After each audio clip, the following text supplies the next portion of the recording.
칼 세이건의 코스모스 7번째 이야기. 밤하늘의 등뼈. 사람들은 원인에 이르는 실마리를 놓치거나 사고의 흐름을 더 이상 확장시켜 나가지 못할 때 신에 의지합니다. 그리고는 당면한 어려움을 극복했다고 판단하고 회피합니다. 인간의 무지함을 신으로 대체하는 것. 이것이 어쩌면 인간이 할 수 있는 최선의 방법일지도 모르겠습니다. 하지만 인간의 호기심과 용기는 인간의 무지함을 당당하게 넘어서려고 합니다. 신으로 대처한 후 휴식을 취할 생각이 없습니다. 인간이 존재하는 한 우주의 끝을 향한 항해는 이어질 것이며 결국엔 우주의 껍질도 벗길 수 있는 날이 올지도 모르겠습니다. 칼 세이건은 어린 시절부터 별에 관심이 많았습니다. 그런데 사람들은 하늘에 떠있는 셀 수 없는 별들에 큰 관심이 없는 것 같아 안타까워했습니다. 칼 세이건은 그때부터 별과 행성들에 대해 공부해보고 싶어 했으며 커서 우주를 연구하는 꿈을 꾸게 되었고 다행히도 부모님과 선생님의 격려를 받으며 그 꿈을 이루었다고 합니다. 그리고 자신이 우주를 실제로 탐험할 수 있는 시대에 태어난 것에 감사했습니다. 별과 우주에 관심이 많다 하더라도 너무 일찍 태어났다면 과거의 수많은 천문학자들처럼 상상만 했을지도 모르기 때문입니다. 그것도 엉뚱한 상상을 했을지도 모르지 않습니까? 물론 좀 더 미래에 태어났다면 지금과는 비교도 안 될 만큼 우주에 대해서 더 많이 알 수 있을 것이며 실제로 우주를 여행할 수 있는 기회를 얻을 수도 있었겠지만 우주 시대가 시작된 이후에 태어났다는 것에 감사하며 살아야 할 것 같습니다. 밤하늘을 수놓는 저 별들은 무엇일까요? 인류는 도대체 이 질문을 얼마나 오랫동안 하며 살아왔을까요? 칼 세이건은 우리를 지금의 우리만큼 영리했고 호기심도 많았던 오래전 우리 조상들이 불을 처음 발견했을 때로 돌아가 당시의 상황들을 상상하며 서술해 놓았습니다. 그들은 열매와 뿌리를 먹고 살며 먹을 수 있는 것과 먹을 수 없는 것을 목숨을 걸고 테스트하며 살았습니다. 사냥을 나가면 동물들의 습성을 파악해야 잡을 수 있었고 그들의 공격에 목숨이 위협을 받기도 했습니다. 하지만 살기 위해서는 이 일들을 지속할 수밖에 없었고 그 운명을 받아들여야 했습니다. 그런 환경에서 인류는 스스로를 지키기 위해 영리한 머리를 사용하여 온갖 도구를 만들어내기 시작합니다. 하루가 짧게 느껴질 만큼 열심히 뛰고 돌아다니고 먹을 것을 찾아 헤매지만 자연은 우리에게 쉽게 먹을 것을 내놓지 않았습니다. 자신과 가족을 살리기 위해 정말 많은 노력을 해야 살 수 있었습니다. 이렇게 먹고 사는 문제만 해결하는 것도 쉽지 않은데 원인을 알 수 없는 무시무시한 자연재해가 그들을 공포 속으로 몰아넣었습니다. 천둥 번개가 마구 치고 폭풍우는 그칠 줄 모르고 쏟아집니다. 이런 날의 하늘은 정말 공포의 대상이었을 것입니다. 납작 엎드려 경외심을 표현하는 것뿐 아무것도 할 수 없었을 것입니다. 그러던 어느 날 번개와 강풍에 의해 나무나 풀이 불타는 모습을 보게 됩니다. 만질 수도 없고 만져지지도 않는 정체 모를 붉은 존재가 흔들리면서 가까이에 있는 모든 것들을 소멸시키고 검게 만들어버립니다. 갑자기 나타났다가 사라져버리는 불은 참으로 신비로운 존재로 보였을 것입니다. 그 신비로운 존재가 따뜻한 온기를 전해준다는 사실을 발견하게 되고 그 불을 활용하려고 노력해봅니다. 그 불에 탄 짐승의 맛을 보게 되면서 인류는 이 불을 활용해야겠다고 생각합니다.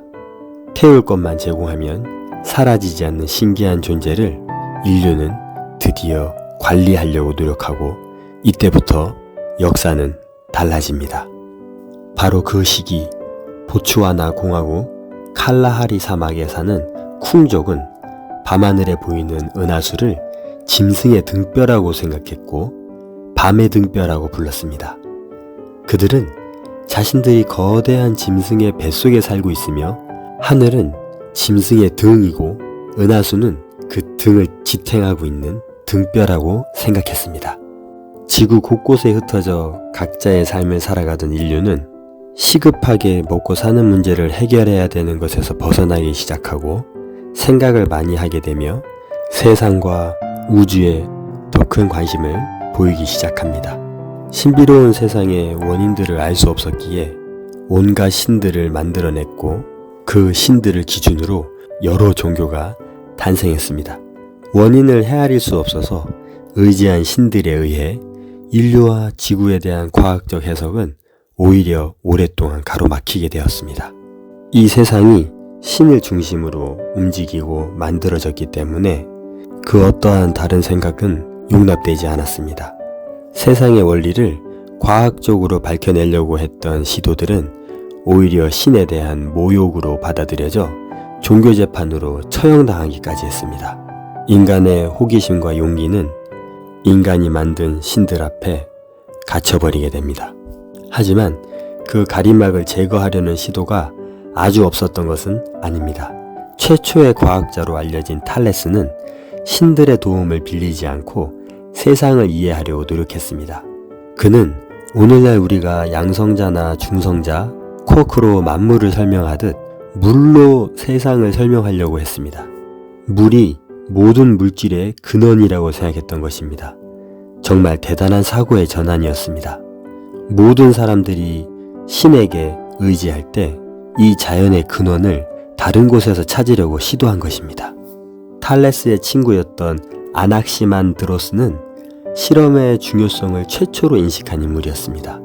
막대 그림자를 관측하고 기록하여 계절 변화의 시기를 정확하게 알아내었고 그리스에서 최초로 해시계와 별자리의 모양을 기록한 천구도도 만들어냈습니다.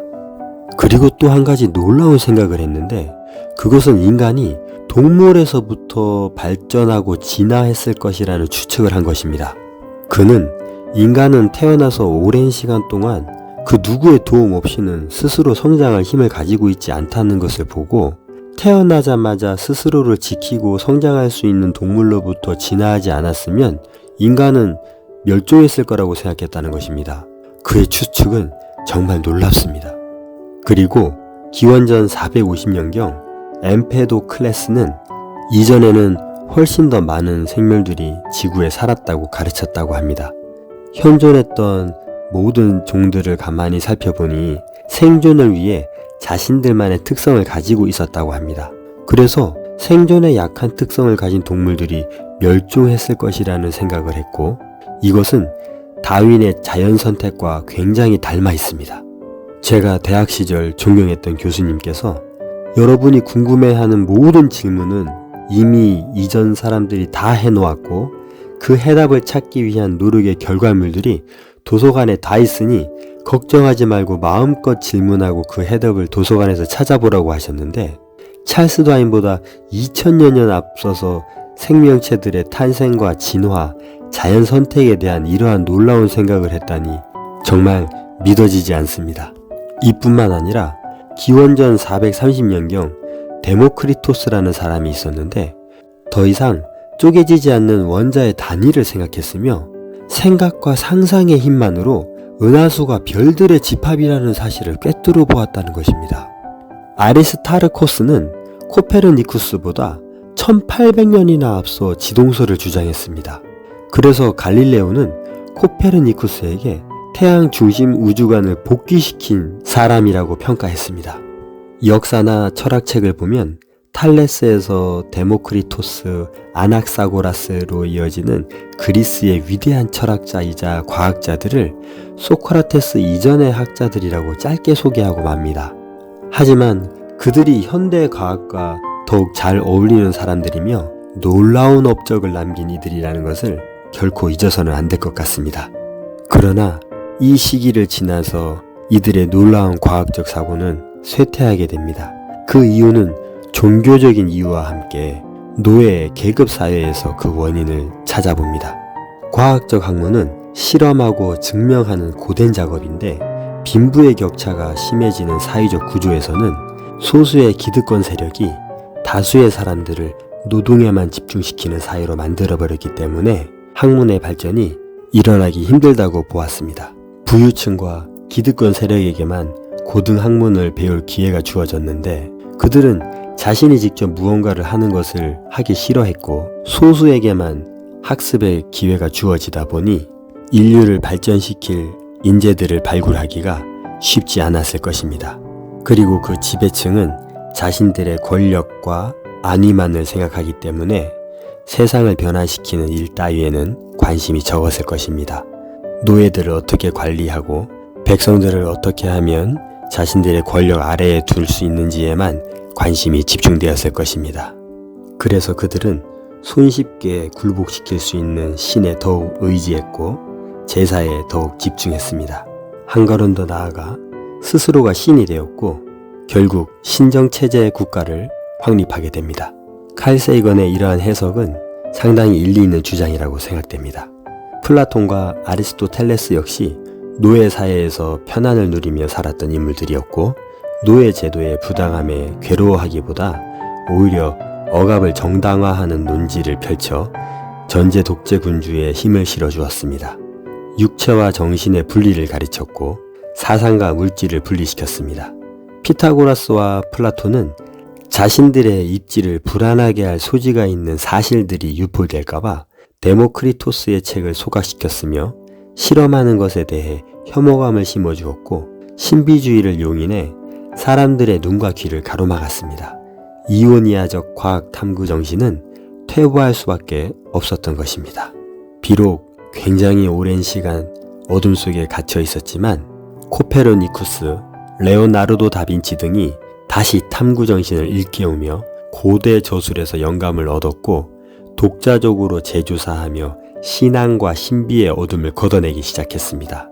그리고 인류는 드디어 별들에 대한 여러 질문에 그럴듯한 대답을 해줄 수 있는 시대에 진입하게 되었습니다. 이제서야 별들을 향해 항해의 닻을 올릴 준비가 끝났고 한 걸음씩 걸음마를 시작했습니다. 이 가슴 벅찬 인류의 행보를 칼 세이건은 멋지게 우리의 가슴 속에 담아주고 있습니다. 마치 나 스스로도 천문학자가 된 것처럼 별을 보게 하고 우주를 상상하게 하는 힘을 전수해 주는 것 같습니다. 인류가 밤하늘을 어떻게 바라봤는지를 돌아봤습니다. 여러분 어떠신가요? 칼 세이건이 불을 처음 발견했을 때의 인류에서부터 과학에 눈을 뜰 때까지 어떠한 흐름으로 역사가 진행되었는지를 한눈에 보게 해줬습니다. 아주 간단하게 요약했지만 인간의 사고의 흐름을 단면적으로 잘 볼 수 있었고 우리가 앞으로 어떠한 사고의 힘을 발휘해야 할지를 느낄 수 있게 해주었던 것 같습니다. 7장을 읽은 후 커피 한 잔을 마시지 않을 수 없게 되었으며 저 또한 과거로 돌아가서 현재까지의 사람들의 삶을 머릿속으로 아주 상세하게 생각해보는 시간을 가졌습니다. 사유할 수 있다는 것은 인간에게 정말 큰 기쁨이고 멋진 재능인 것 같습니다. 칼 세이건의 코스모스 그 8번째 시간, 시간과 공간을 가르는 여행. 우리가 존재하고 있는 이 공간, 그러니까 우주의 공간은 시간과 긴밀하게 연결되어 있습니다. 그 공간과 시간의 관계를 칼 세이건은 이번 장에서 살펴보고 우리에게 무수한 고민을 던져줍니다. 여러분은 공간과 시간에 대해서 얼마큼 생각하고 계신가요? 햇빛과 공기를 생각하며 살지 않는 것처럼 공간과 시간도 매 순간마다 생각하며 살고 있지 않는 것 같습니다. 밤하늘에 빛나는 별빛들은 우리가 상상하는 것보다 과거에 발생하여 지구에 도달하는 것입니다. 우리가 바라보는 별빛은 공간적으로도 아주 멀리 떨어져 있지만 시간적으로도 굉장히 과거의 모습을 보여주고 있는 것입니다. 우리가 존재하는 우주는 공간과 시간이 서로 얽혀 있으며 시간적으로 과거를 보지 못하면 공간적으로도 멀리 볼 수가 없습니다. 지구, 태양계 안에서의 빛은 분명 그 속도를 측정하기 어려울 만큼 빠릅니다. 그러나 우주의 공간 속에서의 빛의 속도는 그리 빠르게 느껴지지 않습니다. 지구에서 가장 멀리 있는 퀘이사까지의 거리가 빛의 속도로 달려가도 80억에서 100억 년이 걸린다고 합니다. 상황이 이렇다 보니 빛이 느린 것인지 우주가 너무 넓은 것인지 분간이 잘 안 갑니다. 100억 광년 떨어진 퀘이사가 빛을 발산할 때 지구는 먼지에 불과했습니다. 심지어 우리 은하도 만들어지기 전에 과거로 돌아갈 수 있는 수준입니다. 우주에서 보면 빛이 너무나 느려 보이지만 실상 우리 지구 안에서는 빛은 속도라는 개념을 대입시키지도 못할 존재로 우리 곁에 있습니다. 여러분은 빛을 보면서 속도가 있을까라는 생각을 해보신 적이 있나요? 이 빛의 속도에 대한 개념을 최초로 주장한 사람이 엠페도클레스입니다. 아리스토텔레스가 신적인 존재와 같다고 주장하면서 빛에 대한 존재의 상상력과 사고가 진보하지 못했는데 엠페도클레스는 빛의 속도가 있을 것이라고 최초로 생각했습니다. 이렇게 생각한 것만으로도 굉장히 놀라운 사고이며 당시의 과학기술로는 빛의 속도를 어떤 방법으로 측정해야 될지조차 생각하지 못했습니다. 그렇게 시간이 흘러 갈릴레오가 최초로 빛의 속도를 측정하려고 시도해 보았지만 지구라는 좁은 면적에서는 너무나 빠른 빛의 속도를 알아낼 수가 없었습니다. 엠페도클레스의 주장을 믿고 빛의 속도를 측정하려고 했던 갈릴레오의 생각이 대단하게 느껴집니다. 이후 1676년 레머가 지구가 빛의 속도를 알아내기 좁은 곳이라면 우주로 나아가서 빛의 속도를 측정하면 어떨까라는 생각을 고안해냅니다. 그의 탁월한 생각은 드디어 빛의 속도를 수치적으로 계산해냈습니다. 그리고 1729년 제임스 브래들리에 의해 태양부터 지구까지 빛이 도달하는 시간이 8분 12초라는 것을 정확하게 밝혀내게 됩니다. 빛은 29,979만 2,458m의 속도로 날아갑니다. 이 속도로 1년이면 10조 킬로미터를 가는 것입니다. 상상하기 힘든 속도입니다. 과학자들의 이런 결과물들이 정말 놀랍게 느껴집니다.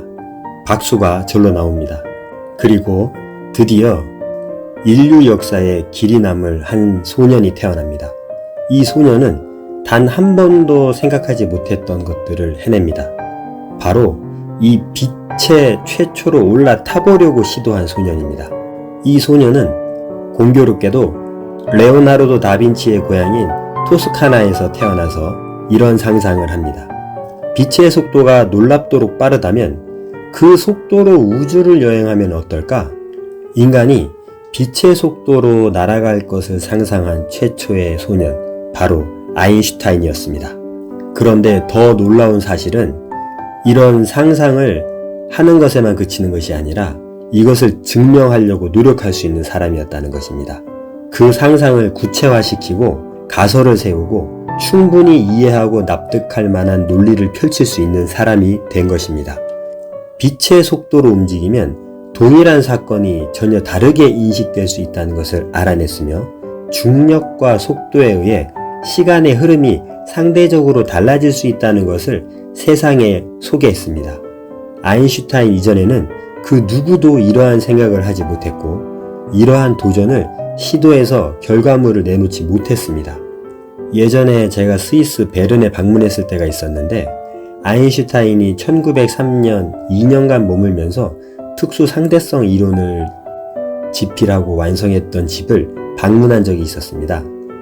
2층짜리 그렇게 크지 않아 보이는 집이었지만 그가 쓴 글이나 펜이나 의자, 책상, 사진들이 전시되어 있었는데 그저 평범해 보이는 한 집에서 이런 놀라운 생각을 해냈다니 인간의 뇌가 얼마나 대단한 일을 해낼 수 있는지 다시 한번 깨닫게 됩니다. 베른은 스위스의 수도이지만 아주 작은 도시입니다. 당시에 저도 아인슈타인이 된 것처럼 그 작은 도시 곳곳을 돌아다니면서 아인슈타인이 생각했었던 것들을 머릿속으로 그려본 적이 있었습니다. 우리의 미래에는 로봇이나 컴퓨터가 이 일을 대신할까요? 틀린 답을 생각하더라도 인간이 끊임없이 상상했으면 좋겠습니다. 다시 책으로 돌아와 빛은 신비롭게도 아무것도 존재하지 않는 진공 속을 자유롭게 날아다니는 존재입니다.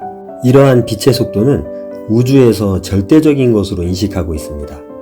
빛의 속도를 넘어선다는 것은 중력과 모든 우주의 근본적인 법칙과 직결된 문제이기에 아직 빛보다 빠른 움직임을 가질 수 있는 그 무언가에 대한 현상을 발견하지 못한 상황입니다. 게다가 상대성 이론은 빛의 속도로 우리의 상상력과 발전 가능성을 궁극적으로 제한해버립니다. 빛의 속도를 능가하지 못한다면 인간이 우주를 탐사하는 것은 개미가 태양계, 아니 우리 은하계를 탐사하겠다는 것과 비슷하지 않을까요? 빛의 속도에 가까운 우주선을 개발한다고 해도 우주선 안에서 도대체 몇 대의 후손들이 이어져야 겨우 은하계 하나 정도 돌아보게 될 것입니다. 우주선의 속도를 높이기 위해 우주에서 수소 폭발을 활용하자는 오리온 계획이 있었지만 핵폭발 금지 조약에 의해 그 계획은 중단된 상태라고 합니다. 칼 세이건은 이것을 무척 아쉬워합니다. 그는 핵폭발을 가장 잘 사용하는 것이라고 믿고 있었기 때문입니다. 그러나 수소 폭발로도 광속의 10분의 1 정도의 속도밖에 낼 수 없다고 하니 끝없는 우주를 항해하기에는 너무나 미약해 보입니다. 빛의 속도로도 우주 공간을 정복하기가 어렵다니 우주가 우리에게 얼마나 광활한지 다시 한번 느끼게 되는 것 같습니다. 우리가 너무 작은 존재일까요? 아니면 우주가 지나칠 만큼 너무 넓은 공간일까요? 이렇게 넓은 공간에 시간이 결합되어 있습니다. 공간의 여행이 너무나 힘들다면 시간의 여행은 가능할까요? 시간을 거슬러 올라가거나 혹은 미래로 나아가거나 하는 것 말입니다. 시간은 우리 눈에 보이진 않지만 우리에게 막강한 영향력을 행사하고 있습니다. 그 누구도 시간을 거스릴 수 없고 시간을 넘어설 수 없습니다. 그 때문일까요? 인간들은 끊임없이 시간을 여행하는 상상을 해왔고 지금도 하고 있습니다. 하지만 많은 학자들은 시간 여행에 회의적인 판단을 내리고 있습니다.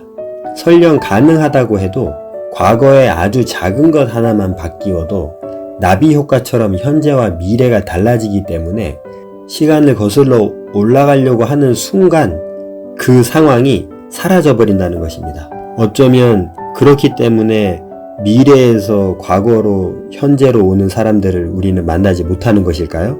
그럼에도 불구하고 어떤 물리학자들은 재미있는 상상을 합니다. 역사를 바꾸면 새롭게 열리는 우주가 동시에 존재하게 되어서 과거로의 여행이 충분히 가능하다고 합니다. 미래에서 온 시간 여행자를 만난 역사와 만나지 않은 역사가 동시에 다른 우주에 존재한다? 참 재미있는 상상인 것 같습니다. 현재까지의 인류는 충분히 확인할 만하고 실험을 통해서 밝혀낼 만한 것들에 대해서 연구했다면 지금 직면한 시간과 공간은 우리가 감히 상대할 수 없는 존재로 느껴지기까지 합니다. 우리는 감당할 수 없을 만큼 넓은 우주의 공간 속에 있으며 우리가 감히 제어할 수 없는 시간 속에 갇혀 있습니다. 게다가 우주의 나이로 본다면 정말로 찰나와 같이 짧은 삶을 살아가는 것이 우리입니다. 칼 세이건은 앞으로 100년 혹은 200년 안에는 인류가 태양계 정도는 어느 정도 탐사하지 않을까 추측하고 있습니다. 그때에는 드디어 태양계를 벗어날 계획을 하고 있지 않을까요? 현재 인류는 화성에 발을 디딜 프로젝트를 진행 중이라고 하는데 제가 지구에 살아있는 어둠 속에 철저히 가려진 미래를 열어보는 행복, 인간이기에 누릴 수 있는 행복이 아닐까요? 우주가 우리에게 주는 최고의 선물을 기대하며 오늘 하루도 행복하시길 바랍니다. 다음 시간에 다시 만나겠습니다. 안녕히 계세요. 칼 세이건의 코스모스 그 9번째 시간, 별들의 삶과 죽음. 시간과 공간이 얽혀있는 우주, 그곳을 가득 채우고 있는 수많은 별들은 어떤 삶을 살아갈까요? 우주에 있는 별들과 은하가 아무리 크다 해도 우주 안에 있습니다. 게다가 우주는 그 큰 항성들과 은하를 아주 작은 점 하나 정도로 보이게 만들 만큼 우주는 크고 넓습니다. 그리고 우주 공간 안에 있는 모든 물질들은 시간에 얽매여 있습니다. 인간의 입장에서 바라봤을 땐 너무나 큰 항성들과 은하지만 그들도 결국은 시간의 흐름 속에 변화하고 그들만의 삶이 있습니다. 그들도 영원을 꿈꾸지만 우주 공간 안에서 어림없는 소리입니다. 우주는 그 어떤 존재에게도 영원을 허락하지 않는 것 같습니다. 그렇다면 이제 별들과 행성들의 일생 속으로 한번 들어가 볼까요? 빅뱅 이론이 맞다면 우주도 탄생을 했습니다.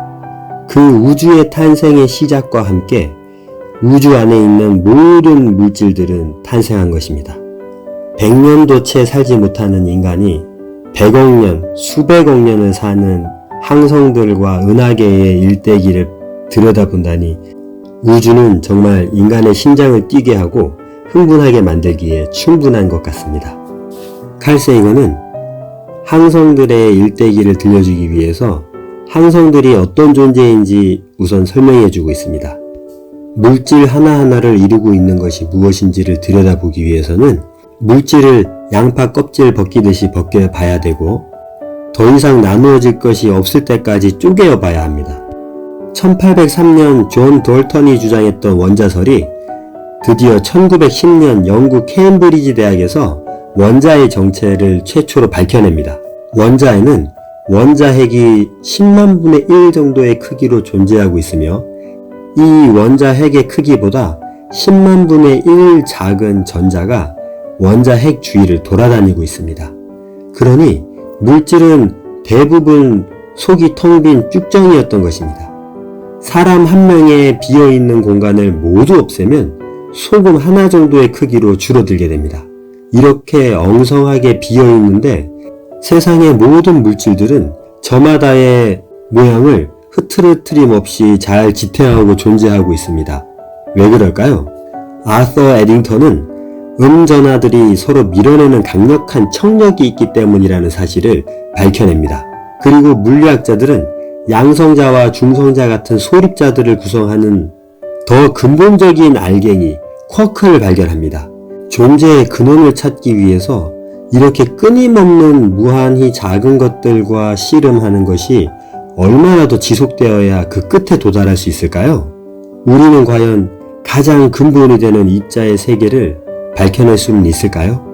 인간은 끝없이 넓은 우주와 끝없이 작은 소입자 사이에서 한없는 방황을 하는 것은 아닌지 모르겠습니다. 우리가 밝혀낸 원자들은 전자의 수에 따라서 그 화학적 성질이 결정되며 양성자와 전자의 개수가 화학적 특성을 확정합니다. 화학은 결국 숫자 노름입니다. 원자 핵은 중력도 전자기력도 아닌 핵력을 가지고 있으며 중성자와 양성자를 함께 붙잡아 두고 있습니다. 간단한 핵에서 복잡한 핵이 되려면 양성자와 중성자를 첨가하면 되는데 이때 필요한 조건이 바로 엄청난 고온 상태입니다. 태양의 내부 온도는 1570만 도에 이른다고 합니다. 이렇게 고온의 조건에서 핵융합 반응이 일어나고 그 반응이 발생할 때 빛이 생성됩니다. 내부 온도는 1000만 도에 이르면 수소 원자 4개가 만나서 헬륨 핵 하나를 만드는 핵융합 반응이 전개되는데 이때 발생하는 에너지가 감마선의 빛으로 나타납니다. 이 감마선이 주위 물질에 흡수되었다가 방출되는 것을 반복하면서 낮은 에너지의 광자로 변하고 이것이 가시광선의 광자가 됩니다. 태양은 이렇게 고온도와 고압을 50억 년 동안 유지하면서 지구의 생명을 번성하도록 만들었습니다.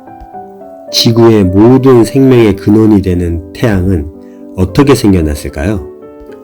최초의 빅뱅이 일어난 후 별들이 생겼고 그 별들 중에서 초신성이 된 별이 폭발을 하면 그때 발생한 충격파가 성간 물질에 전해지면 성간운의 밀도가 증가하게 됩니다.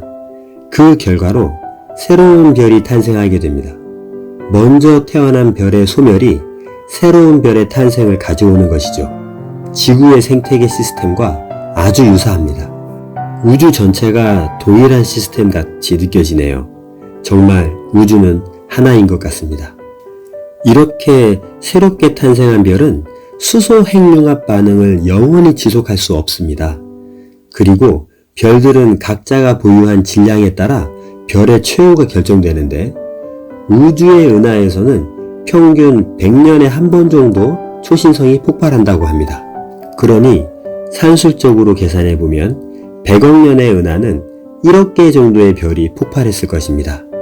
하지만 모든 별, 항성들이 초신성 폭발을 일으키는 것은 아닙니다.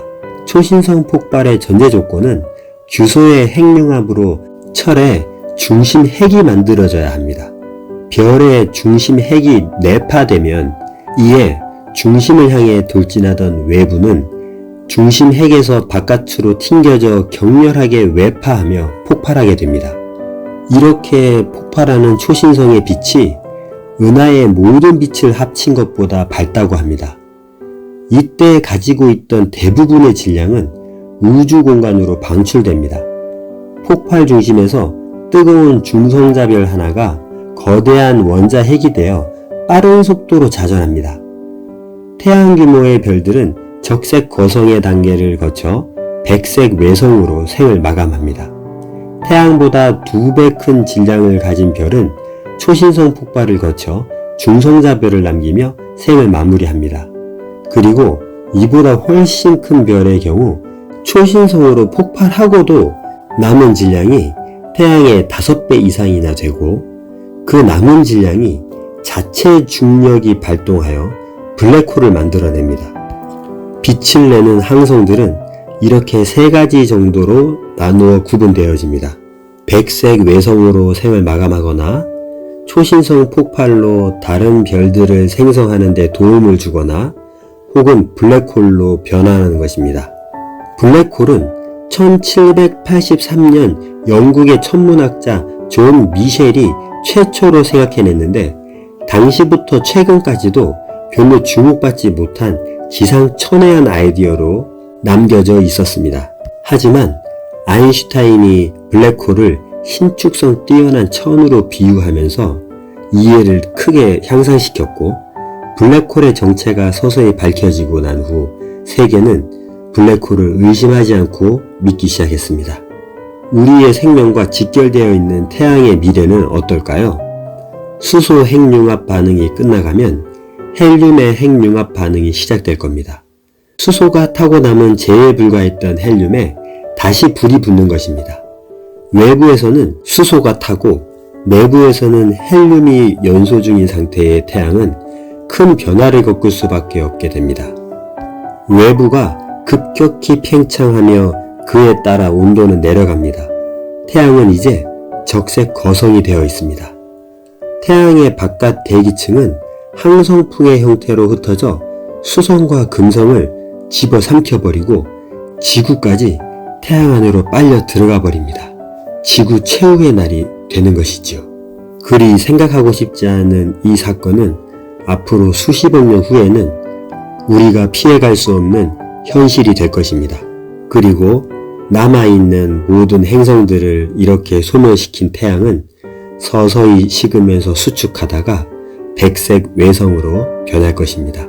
그리고 이제 마지막까지 남아있던 작은 온기들이 복사로 다 날아가 버리고 결국 백색 외성은 흑색 외성이 되어 우주에서 완전히 빛을 잃어버리게 됩니다.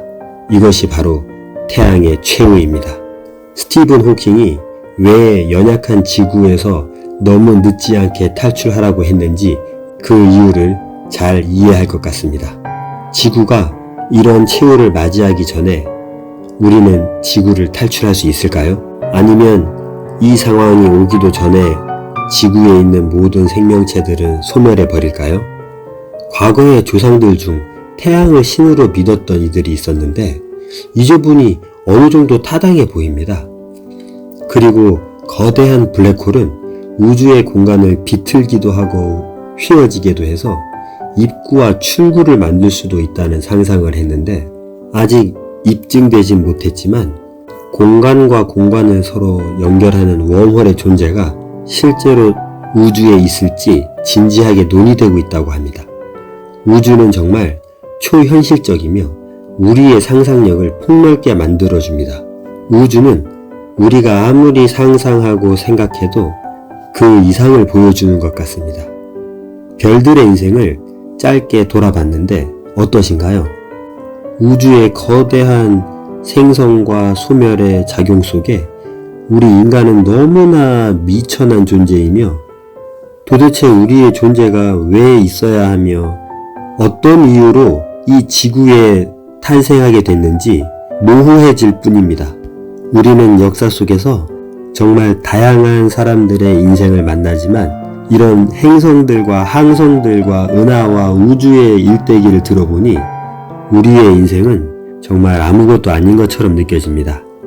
하지만 여러분, 현실이 이렇다고 해도 우리가 비관적으로 우리의 인생을 바라볼 필요는 없을 것입니다. 어쨌든 우리가 사는 동안에는 우리 자신이 이 전체 우주에서 주인공입니다. 아무리 우리의 인생이 짧다고 해도 그 순간만큼은 우리가 주인공입니다. 그것을 잊지 마시고 우주와 항성들의 인생을 살펴보면서 우리가 지금 직면한 문제들이 작아 보이고 별일 아닌 것처럼 보여서 당당히 맞서서 이겨낼 수 있는 힘을 얻기를 바랍니다. 인생을 살아가면서 경험하게 되고 겪게 되는 여러 가지 힘든 일들과 스트레스 받는 일들, 그 모든 것들을 항성과 은하계와 우주의 인생과 비교하여 무겁고 힘들게 느껴졌던 것들을 깃털처럼 가볍게 여길 수 있게 된다면 우리가 할 수 있는 최선의 노력을 다한 것이 아닐까 생각합니다.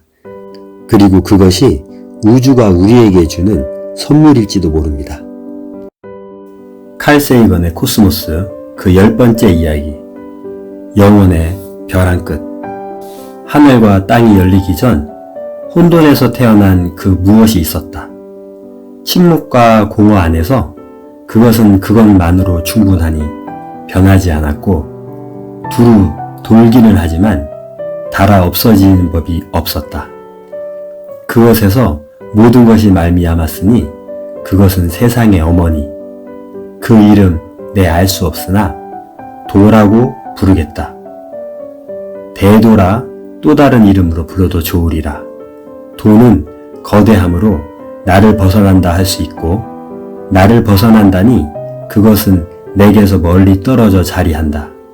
또한 멀리 있으니 그것은 결국 내게 돌아오리라. 노자의 도덕경, 기원전 600년경. 맑은 하늘 높은 곳에 뚜렷하게 눈에 띄는 은하수라는 거대한 길이 있다. 은하수는 자신의 광채로 밝게 빛나며 이 길에는 신들께서 주석하신다. 이곳은 위대한 우레의 왕궁이며 막강한 천상의 실세들이 거주하는 곳. 나는 감히 이곳이야말로 위대한 하늘의 바른 길이라 부르리라. 오비디우스 변신 이야기 1세기. 창조주가 세상을 빚었다고 주장하는 아둔한 사람들이 있다. 세상이 창조됐다 함은 그릇된 가르침이며 버려 마땅한 가르침이다. 신이 세상을 창조했다면 신은 창조 이전에 어디에 있었단 말인가? 어떻게 신이 아무것도 없는 무에서 세상을 만들 수 있겠는가? 만일 신이 유를 만들고 난 다음 세상을 만들었다고 주장한다면 그 유란 또 무엇에서 만들어졌는지 궁금하긴 마찬가지이다. 그러므로 끝없이 이어지는 논리의 순환고리에 사로잡히고 말 뿐이다. 세상은 창조되지 아니했으며 시간 자체가 그러하듯이 세상은 시작도 끝도 없음을 명심할지어다. 마하프라나 위대한 신화, 인도 자이나교 900년경. 칼 세이건이 10번째 시간을 시작하면서 소개한 예전의 글들입니다. 어떠신가요? 밤하늘에 빛나는 달과 별들의 존재도 제대로 밝혀지지 않는 시대에 이와 같은 생각을 할 수 있었다니 정말 놀랍습니다. 인간은 충분한 시간만 확보한다면 우주의 비밀들을 모두 밝혀낼 수 있는 존재일지도 모르겠다는 생각이 드네요. 별들의 인생을 살펴본 후 이제 궁극적인 질문, 세상과 우주의 시작과 끝에 대한 질문을 칼 세이건이 던져줍니다. 이 질문에 여러분은 어떻게 대처하고 계신가요? 어떤 해답을 혹시 가지고 계신가요? 우주 시작의 원인, 우주 시작 전에 대한 상상, 그리고 우주 밖에 대한 질문들에 대해서는 짙은 암흑이 우리를 가로막고 있는 듯한 느낌이 듭니다. 우리의 사고 능력으로 아무리 생각해도 한 걸음도 앞으로 더 나아가지 못하는 숨막힘만 느껴집니다. 여러분은 이 질문들 앞에 어떤 해답을 가지고 계신가요? 인간이 도저히 알 수 없는 영역이니 그냥 나의 삶에 충실하자며 별로 생각하지 않고 살아가나요? 아니면 여러 종교들이 주장하는 것들 중에서 하나를 선택해서 그 종교의 가르침에 의지하고 계신가요? 이것도 아니라면 어둠을 돌파해보려는 시도를 멈추지 않고 혹시 상상하고 계신가요? 여기서 칼 세이건은 자신의 생각을 마지막에 밝혀줍니다. 우주를 평생 연구한 그의 생각이 무척 궁금해집니다. 현재의 과학은 100억 년에서 200억 년 전에 빅뱅이라는 대폭발의 순간이 있었고 지금의 우주가 생겼다고 생각하고 있습니다. 왜 폭발이 있었는지에 대한 해답을 찾기에는 인간의 지식과 역사가 너무나 미흡해서 알 길이 없지만 폭발이 있었음은 거의 확실한 사실인 것 같습니다. 물론 이것마저도 과학이 더 발전해서 달라질 수 있지만 말입니다. 그러나 여기서는 빅뱅 이론을 맞다고 생각하고 이야기를 전개하고 있습니다. 대폭발 이후 우주는 한순간도 쉬지 않고 팽창을 계속해왔습니다. 공간의 팽창은 뜨겁던 우주의 물질과 에너지의 온도를 떨어뜨려 식어가게 했습니다. 뜨거울 때에는 감마선이 방출되었으며 점차 식으면서 X선, 자외선을 거쳐 인간의 눈에 보이는 가시광선 대역으로 옮겨왔고 온도가 더 내려가면 적외선과 전파 대역으로 이동하였습니다. 그리고 식을 만큼 식어서 매우 긴 파장의 빛을 내는데 이것을 우리는 우주 배경복사라고 부릅니다. 우주가 지금처럼 식기 전 가시광선의 빛이 방출되던 시기에는 전체의 우주가 우리 눈에 정말 눈부시게 빛났을 것입니다. 소립자로 충만하던 고온 고밀도의 원시 화구가 점차 자라나 가스 구름으로 성장했고 이 가스 구름이 거대한 회전 원반체로 변신하여 반짝이는 점들을 수천억 개 품으면서 자신의 발길을 더해갔습니다. 우리는 이것을 은하라고 부릅니다. 은하는 은하단으로 성장하고 중력 수축이 진행됨에 따라 은하들의 회전이 시작되고 그 속도는 점점 더 빨라졌습니다. 그리하여 결국 은하는 나선 모양이 되었습니다. 중력 수축으로 성간은의 부피가 감소하면서 중심부의 온도가 상승하여 약 1000만 도에 이르면 수소가 헬륨으로 변하는 핵융합 반응이 일어나며 드디어 별이 탄생하게 됩니다. 별들 중 질량이 큰 별은 작은 별에 비해 더 빠르게 핵 연료를 소진하고 초신성 폭발로 자신의 일생을 마감하지만 자신이 만들어낸 무거운 원소들을 성간으로 보내면서 새로운 별의 원료를 제공합니다. 이것이 바로 우주 진화의 대서사시입니다. 대폭발에서 은하단, 은하, 항성, 행성으로 이어지고 행성에서 생명이 출현하여 진화한 후 지능을 가진 생물로 이렇게 이어져 온 것입니다. 대폭발 이후 수없이 많은 것들이 생성되기도 했지만 블랙홀, 퀘이사는 엄청난 파괴와 격렬한 혼돈의 폭력을 행사하고 있기도 했습니다. 2015년에 발견된 퀘이사는 1초에 지구 하나만큼을 소멸시키고 있다고 합니다. 우주는 자연과 생명을 잉태한 어머니인 동시에 은하와 별과 문명들을 파괴하고 멸망시키는 파괴자이기도 한 것입니다. 지금 현재 우리가 속해 있는 은하수 은하는 중년기에 접어든 안정적인 은하라고 합니다. 태양은 은하의 중심을 초속 200km, 시속 72만 km로 회전하고 있습니다. 상상하기 어려운 속도로 회전하고 있는 것입니다. 이 속도로도 우리 은하를 한 바퀴 도는데 2억 5천만 년이나 걸린다고 하니 우주의 크기는 아무리 들어도 적응이 잘 되지 않는 것 같습니다. 정말 우주의 크기를 우리가 혹은 우리 뇌가 상상할 수 있는 것인지 의문스럽습니다. 태양의 나이가 50억 년쯤 되니 우리는 은하를 70바퀴 정도 완주했을 것입니다. 우주를 시작시킨 어떠한 존재 혹은 그 물질, 그래서 탄생한 우주는 모든 것을 생성하기도 하고 모든 것을 파괴하기도 하며 알 수 없는 미래로 끝없이 나아가고 있는데, 칼 세이건은 왜 빅뱅 이론이 맞으며 우주가 팽창하는 것에 무게를 둘 수밖에 없는지에 대한 이유를 자세하게 설명해주고 있습니다. 택시가 우리 앞을 지나갈 때 가까워질수록 소리가 커지고 멀어질수록 소리가 감소하는 도플러 효과가 빛에서도 나타난다는 것입니다. 택시는 소리가 변했지만 빛은 색깔이 변합니다.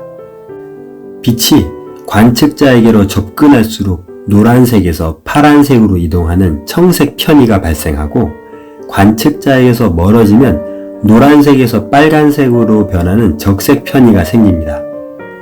고등학교를 다닐 때 과학 시간에 배웠던 내용이라 무척 반갑습니다. 이 원리로 비추어 보아 멀리 있는 은하들에서는 도플러 효과에 의해 빛의 적색 편의가 주로 관측되기에 우주가 팽창하고 있다는 추론이 가능해집니다. 그리고 멀리 있는 은하일수록 더 빠른 속력으로 후퇴한다는 추론도 사실로 받아들여야 합니다. 그렇기에 우주가 팽창하고 있다는 생각을 지워버릴 수가 없고, 과거로 시간을 되돌릴수록 은하들의 간격은 가까워집니다. 하지만 천문학자들 중에서 은하에서 관측되는 적색 편의는 단순한 도플러 효과의 결과가 아니라 아직 밝혀지지 않은 우주의 메커니즘 때문이라는 생각을 하는 이들도 있습니다. 우주는 신비로 가득하여 정확하게 확인되지 않은 사실을 단정지어 확언할 수는 없습니다만, 우주의 저 광막한 시면에는 무언가 이해하기 어려운 사건이 분명히 터지고 있다는 것은 확실해 보입니다. 만약 우주가 무한히 팽창한다는 것이 사실이라면 어떻게 계속 진행될까요? 별들은 점점 더 식어가면서 죽어갈 것이고, 은하와 은하, 별과 별 사이는 끊임없이 멀어져서 각각의 별들과 행성들이 우주라는 큰 공간 안에 홀로 남겨진 것 같은 장면이 연출될 것입니다. 끝없이 팽창만 하는 우주도 그리 기분 좋은 상황은 아닌 것 같습니다. 아직은 정확하게 단정할 수는 없지만 가장 신빙성이 있는 빅뱅과 우주 팽창 이론이 사실이라면 우리는 좀 더 심각한 질문에 답을 찾아내야 합니다. 대폭발의 순간은 어떤 상태였으며 공간이라는 개념은 존재했는지, 대폭발 이전의 상황이나 환경, 요소는 어떻게 우리가 이해해야 하는지, 그리고 우주 대폭발이 있었다면 그 중심은 어디에 있는지, 어디를 중심으로 팽창하고 있는 것인지에 대한 해답들을 찾아내고 밝혀내야 하는 과제를 떠안게 됩니다. 우주의 끝이 어디인지를 찾는 것도 중요하지만 우주의 시작점이 어디에 있는지를 찾는 것도 중요해 보입니다. 까마득한 어둠에 휩싸이는 이 질문들은 우리가 얼마나 미미한 존재인지를 깨닫게 해주며 참으로 곤혹스럽게 만드는 것 같습니다. 이 질문의 무게를 견디지 못하고 포기하거나 신에게로 떠넘기는 일이 유일한 대안일까요? 먼 훗날, 그것도 아주 먼 훗날의 인류는 이 질문들의 해답을 찾아낼 수 있을까요? 칼 세이건은 앞에서 얘기했듯이 자신이 바라보는 우주에 대해서 가장 멋진 아이디어를 제시해 줍니다. 그것은 바로 영원히 검증될 수 없을지도 모르지만 우주는 끝없이 이어지는 계층 구조를 이루고 있을 수 있다는 것입니다. 원자, 전자 같은 소립자들도 그들 나름의 닫힌 우주를 형성하고 있으며 그들 세계 안에 끝없이 넓은 우주가 존재하는 것입니다. 그리고 우리가 사는 우주도 이와 동일하며 우리의 우주 그 위의 단계에 우주도 존재하며 그들 나름의 우주를 형성하고 있다는 것입니다. 그리고 자신보다 낮은 단계의 계층은 확인이 가능하지만 자신보다 높은 단계의 우주는 확인할 길이 없는 구조의 연속이라는 것을 강조하고 있습니다. 그리고 칼 세이건은 작은 희망을 블랙홀에서 찾습니다. 어쩌면 블랙홀이 우리를 또 다른 우주, 우리 윗단계의 우주로 데려다 줄 수 있는 통로일지도 모른다는 희망을 남기고 영원의 벼랑 끝에 서서 정들었던 우주와 헤어져 또 다른 우주로 뛰어들 준비를 하라고 합니다. 다음 단계의 우주로 가기 위해서 우리는 죽는 것일까요?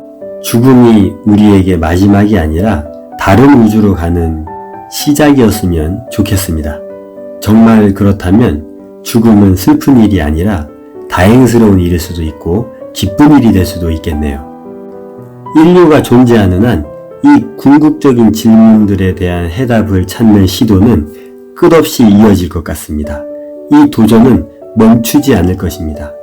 우리가 반드시 알아야 할 문제가 아닐 수도 있지만 우리가 누구인지 알고 싶어하는 마음은 너무나 간절하게 우리의 가슴 속에 남아있기 때문입니다. 칼 세이건의 코스모스 11번째 이야기, 미래로 띄운 편지. 이제 하늘과 땅의 운명은 모두 정해졌습니다. 도량과 운하는 제자리를 잡았으며 티그리스와 유프라테스에는 뚝을 쌓았습니다. 저희가 무엇을 더 해야 합니까? 무엇을 더 창조해야 합니까? 오, 아누나키시여, 저 하늘의 위대한 신들이시여, 무엇을 더 해야 합니까? 인간 창조에 대한 아시리아인들의 해석. 기원전 800년경. 11번째 이야기를 시작하면서 서두에 칼 세이건이 삽입한 이 글은 상당한 의미를 내포하고 있습니다. 인간이 무엇을 해야 할까요? 우리는 왜 창조되었는지에 대한 질문을 던지는 것 같습니다. 미래를 살아가게 될 우리 후손들에게 우리는 어떤 내용의 편지를 띄울 수 있을까요? 칼 세이건은 우주와 은하, 항성, 행성들을 우리가 밝혀낸 만큼 최대한 친절하게 소개하려고 노력해왔습니다. 그리고 이제 이 모든 것을 인식한 우리를 돌아보는 시간을 가지려고 합니다. 위에서 언급한 아시리아인들의 말처럼 우리는 왜 이곳에 있으며 무엇을 해야 하는 목적을 가지고 태어났을까요? 우리가 반드시 해내야 하는 일들이 혹시 있을까요? 우리의 유전자에는 우리가 반드시 해야 할 목표와 목적이 새겨져 있을까요?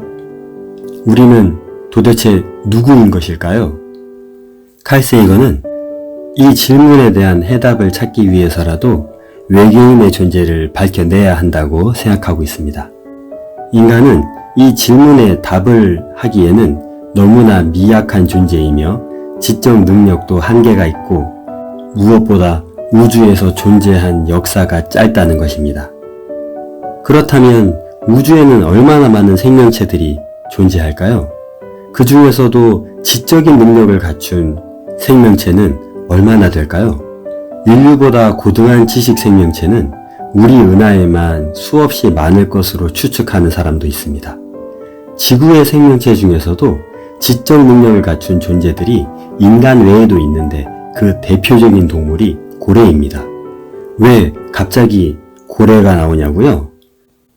칼 세이건은 외계의 생명체와 소통하기 위해서는 지구에 있는 생명체들과도 소통할 수 있는 능력을 갖춰야 된다고 생각하고 있습니다. 우리가 자주 관찰할 수 있는 생명체와도 소통이 안 되는데 어떻게 외계인과 소통을 할 수 있겠습니까? 그래서 지구에서 가장 지적 능력이 탁월한 고래를 예로 들고 있습니다. 고래들은 의사소통 방식을 완벽하게 터득해서 정확한 의미를 밝혀내지는 못했지만 15분에서 1시간까지 노래를 부르거나 소리를 냅니다. 박자, 리듬 등이 정확하게 반복되는 경우가 많으며 6개월 만에 다시 만나도 똑같은 노래를 부른다고 합니다. 고래는 정말 대단한 기억력의 소유자이며 판단력과 사고력을 갖춘 동물임이 틀림없습니다. 또한 고래는 피아노가 내는 가장 낮은 20Hz의 소리를 이용해서 지구 반대편까지 소리를 전달할 수 있다고 합니다. 그러니 어디서든 서로 소통하며 지낼 수 있는 존재인 것입니다. 고대의 상형 문자를 결국에는 해석해냈듯이 언젠가는 고래가 내는 소리들의 의미를 밝혀내어서 인간이 고래와 소통하는 날이 올지 모르겠습니다. 고래가 어떤 말을 서로 하고 있고 인간이 고래에게 의사표현을 하고 고래가 인간에게 의사표현하는 것을 인간이 인식하는 날이 온다면 얼마나 놀라울까요? 이제부터라도 우리는 고등지능을 갖춘 고래를 사냥감 수준으로 대하는 태도를 중단하고 그들과 바람직한 관계를 맺기 위해서 노력해야 될 것 같습니다. 매년 수많은 불법 포획들이 일어나고 있으며 여전히 고래 사냥은 이루어지고 있습니다.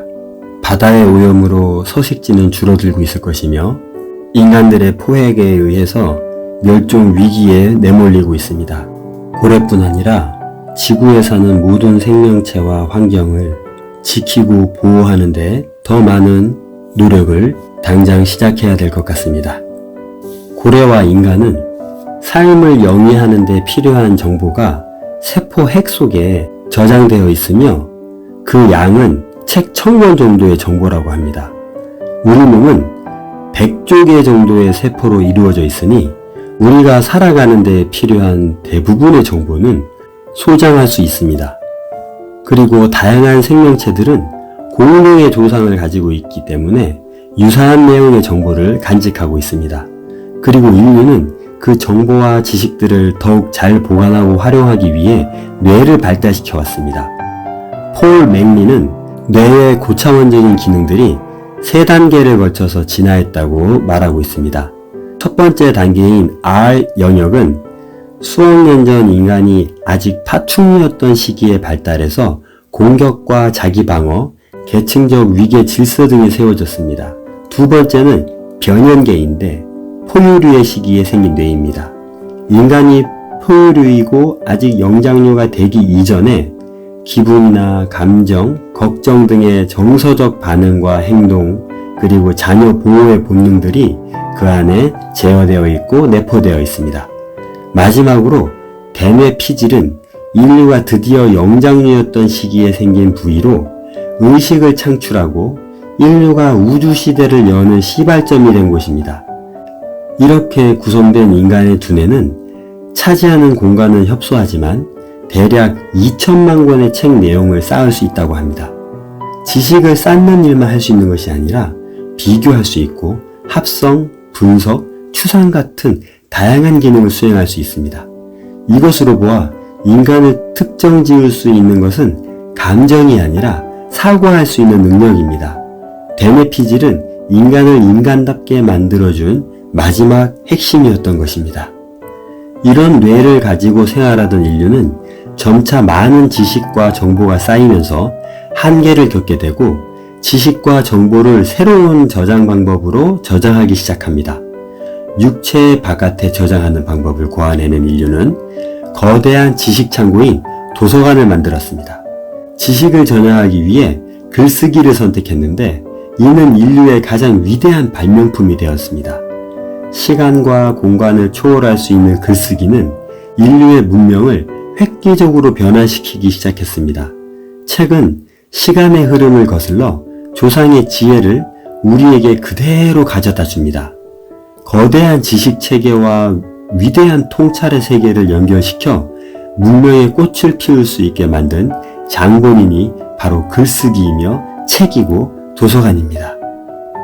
파충류, 공룡시대의 포유동물들은 위험했고 위태로운 생명을 겨우 이어나갔습니다. 그러다가 공룡들이 모두 멸종한 후 나무 두더지 포유류는 살아남게 되었고 인간의 조상이 되었습니다. 칼 세이건은 공룡의 멸종이 우리가 익히 알고 있는 소행성 충돌이나 화산활동, 종의 다양성 상실 등에 있다고 얘기하지 않고 있습니다. 태양과 가까운 어떤 별의 초신성 폭발이었다고 소개하고 있습니다. 이 책을 통해 또 하나의 가능성을 알게 되었습니다. 이 중에 한 가지 이유였든 아니면 두세 가지의 복합적인 이유에서였든 공룡은 모두 멸종했고 현재 인류가 남아 있습니다. 지금 존재하고 있는 인류는 지적인 능력을 갖추었으며 지구를 알아감과 동시에 우주를 향해 나아가고 있습니다. 그 우주에 또 다른 생명체가 존재한다면 우리와 비슷한 지적 능력을 보유했을 수도 있고 우리보다 우수한 뇌를 가진 지적 생명체일 수도 있습니다. 우리보다 앞선 지적 생명체들은 무엇을 얼마나 많이 알고 있을지 정말 궁금합니다. 그들과 만날 수 있다면 얼마나 좋을까요? 칼 세이건의 진심이 한 문장 한 문장에 묻어나 있습니다. 저 역시도 외계 생명체와 만날 날이 너무나 기대되고 미국에서 힐러리 클린턴이 대통령 후보로 나왔을 때 공약으로 모든 외계인에 대한 정보를 인류와 공유하겠다고 했었는데 아쉽게도 대통령이 되지 못했습니다. 그리고 평생 나사에서 연구했던 사람이 은퇴를 하면서 인터뷰를 했는데 미국은 인류와 외계인에 대한 정보를 이제는 공유해야 될 시기가 왔다고 말했습니다. 이 내용은 뉴스에서 제가 직접 듣고 본 것입니다. 인류가 지금까지 수집한 외계인에 대한 정보, UFO에 대한 자료들이 얼마나 될까요? 미국보다 우주 개발에 앞장섰던 구소련, 지금의 러시아는 또 얼마나 많은 정보를 가지고 있을까요? 하루빨리 이러한 진실들이 모든 인류에 알려지는 날이 왔으면 좋겠습니다. 정확한 정보가 없다 보니 오히려 믿을 수 없는 정보들이 넘치고 우리들을 더 혼란스럽게 만드는 것 같습니다. 외계인이 존재하는지 존재하지 않는지에 대한 확신이 얼마나 있는지는 모르겠지만 지구는 우주로 편지를 보내고 있습니다. 여러 전파들을 통해서 꾸준히 보내고 있기도 하고 보이조회에 인류의 자료를 넣은 레코드판을 실어놨습니다. 그 레코드판에는 60여 종의 언어로 된 인사말과 혹동고래의 노래들을 채록하여 수록했으며 각종 문화권의 예술품과 음악을 편집하여 수록했습니다. 자연의 소리들도 함께 수록했으며 사용 설명서도 함께 넣어뒀습니다. 이 편지는 우주가 탄생한 후 오랜 시간에 걸쳐 태어난 지적 생명체가 또 다른 지적 생명체에게 띄우는 것입니다. 보이저 레코드판의 수명은 10억 년 정도 될 것으로 판단하고 있으며 우주 공간을 정말 느리게 이동하고 있습니다. 태양에서 가장 가까운 별까지 가는데 수만 년이 걸립니다. 언제쯤 될지 모르겠지만 아주 먼 미래에 이것을 발견할 외계 생명체가 나타나길 기대하고 우리를 아주 좋게 평가해 주기를 바랍니다. 그리고 그들과 우리는 우주가 긴 세월에 걸쳐 탄생시킨 의식을 갖춘 생명체라는 공통점이 있으며 평화롭게 기뻐하며 만나기를 소망합니다. 그리고 그 전에 지구는 모든 생명을 존중할 줄 아는 하나의 공동체가 되어 있어야 할 것입니다. 그리하여 지구상에서 평화를 유지하는 한편 외계 문명과의 교신을 이룩함으로써 지구 문명도 은하 문명권의 어엿한 구성원이 되면 좋겠습니다. 전쟁이 끊이지 않는 지구, 외계 생명체를 만나기 전에 우리 지구가 평화롭게 하나가 되어 있기를 진심으로 바랍니다. 편지를 띄울 수 있게 된 인류의 진화를 살펴보면서 우리가 누구인지 다시 한번 돌아보게 되는 시간이었으며 우리의 삶의 목적과 목표에 대한 진지한 사유를 하게 된 기회를 얻게 되었습니다. 칼 세이건의 코스모스 12번째 이야기 은하 대백과 사전 12번째 시간에는 지구 인류의 문명 역사를 살펴봅니다. 문명과 또 다른 문명이 만남을 가졌을 때 어떠한 일이 발생했는지를 살펴보면서 외계 생명체와의 문명과 만남이 있었을 때를 상상해 봅니다. 칼 세이건은 지구의 나이가 45억 년인 것을 감안했을 때 외계 문명이 충분히 방문했을 수 있는 시간이라고 보고 있습니다. 그 당시 지구에 어떤 생명체가 살고 있었을지 알 수 없지만 이러한 상상을 아주 자연스럽게 할 수 있다고 말하고 있습니다. 하지만 칼 세이건은 외계인의 목격담과 영상, 사진들로는 아직은 확신하기 어렵다고 판단하고 있습니다. UFO, 외계인에 대한 정보들은 어떻게 관리되고 있는 것일까요? 제법 그럴듯한 증언과 목격자들이 많이 있으며 그 중에서도 믿지 않을 수 없을 것 같은 것들도 존재하는데 말입니다.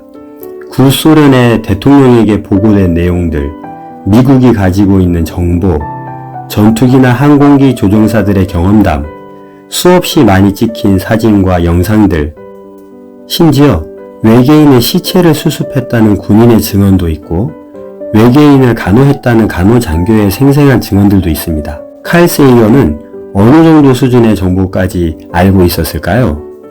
외계인에 관련된 정보들은 1급 비밀로 다루어지기 때문에 칼 세이건에게 전달되지 않았을까요?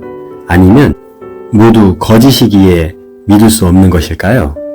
칼 세이건은 외계인에 대해서 확신할 수는 없지만 외계 생명체와 외계 문명이 있기를 바라는 마음은 간절한 것 같습니다.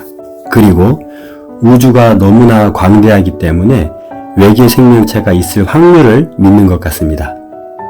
상상조차 할 수 없을 만큼 넓은 우주 안에 셀 수 없이 많은 별들과 행성들 중 반드시 지적 생명체가 고도의 문명을 이룩해서 우리와 함께 존재하고 먼 훗날 꼭 만날 수 있기를 기대합니다. 인류는 이런 희망을 가지고 우주로 끊임없이 많은 정보와 신호를 보내고 있으며 외계 생명체와의 만남을 기대하고 있습니다. 그리고 인류 역시 우주로부터 오는 외계인의 신호를 포착하기 위해서 애쓰고 노력하고 있습니다. 이러한 노력 끝에 우주로부터 정말로 신호를 받게 된다면 우리는 해석을 해야 합니다. 서로 다른 언어와 문자를 사용할 것이기 때문입니다. 1801년 물리학자 조제프 프리에의 눈에 띈 학생이 있었습니다. 그 소녀는 훗날 이집트 우물에 새겨진 문자를 해독해냅니다. 그가 바로 장 프랑수아 샹폴리옹입니다. 나폴레옹이 이집트 원정에서 약탈해온 수많은 문물들 중 로제타석에 새겨진 문자 해독을 시도했고 규칙성을 찾아내는 데 성공했습니다. 인류가 수세기 만에 이룬 일입니다. 이 기간마저도 문자에 탁월했던 샹폴리옹이 없었다면 더 늦어졌을 것입니다. 이렇게 고대 문명의 메시지를 해석하는 데에도 오랜 시간이 걸리고 쉽지 않은 일인데 외계 문명으로부터 온 전파 신호가 있다면 해독할 수 있을까요? 물론 가능한 알기 쉽게 보내려고 노력은 하겠지만 우리가 그것을 해낼 수 있을까요? 만약 쉬운 언어를 선택한다면 우주의 공통 언어인 과학과 수학이 가장 가능성 높다고 판단하고 있습니다. 왜냐하면 우주는 동일한 물질과 원리로 이루어져 있기 때문입니다. 어디를 가더라도 중력의 법칙을 충실히 따르고 있으며 같은 종류의 원소들이 근원이 되어 존재하고 있습니다. 그렇다면 우주에 있는 모든 지적 생명체들은 우주를 이해하고 활용하면서 발전했을 것이기에 서로가 보내는 신호를 반드시 해독할 수 있을 것이라고 보고 있습니다. 아직은 우주 안에서만의 상상을 할 수밖에 없으며 우주 안에서 또 다른 외계 생명체가 있기를 바라는 정도까지 생각하고 있는 것 같습니다. 하지만 조금만 더 상상력을 넓혀간다면 우주라는 공간이 아무리 넓다 하더라도 그곳에 생명체는 우리밖에 없을 수도 있고 다중우주, 우주와 우주가 여러 개가 존재해서 이 우주만큼 큰 곳마다 한 생명체씩밖에 없을 수도 있습니다. 그래서 또 다른 우주에서 다른 차원의 우리 우주로 방문했을 가능성도 상상해 볼 수 있습니다. 그 다른 우주 공간은 우리가 살고 있는 이 우주와는 완전히 다른 공간 개념과 전혀 다른 물질, 형태들로 이루어져 있을 수도 있습니다. 예를 들어 공간과 시간의 제약을 받지 않는 우리가 영혼이라고 판단하고 있는 어떠한 그런 것들 말입니다. 그래서 우주를 향해 아무리 많은 신호를 보내고 거기 누구 없냐고 소리쳐봐도 아무런 대답이 없을 수도 있습니다. 많은 과학자들이 빛의 속도의 한계나 우주의 크기와 넓이의 한계 때문에 외계 생명체가 지구로 방문할 수 없다고 생각하고 있습니다. 그래서 외계인을 믿지 않는 사람들이 있습니다. 하지만 다른 우주에서 시간과 공간의 제약을 받지 않는 어떠한 형태의 존재들이 지구를 수없이 방문했다면 이야기는 달라지지 않을까요?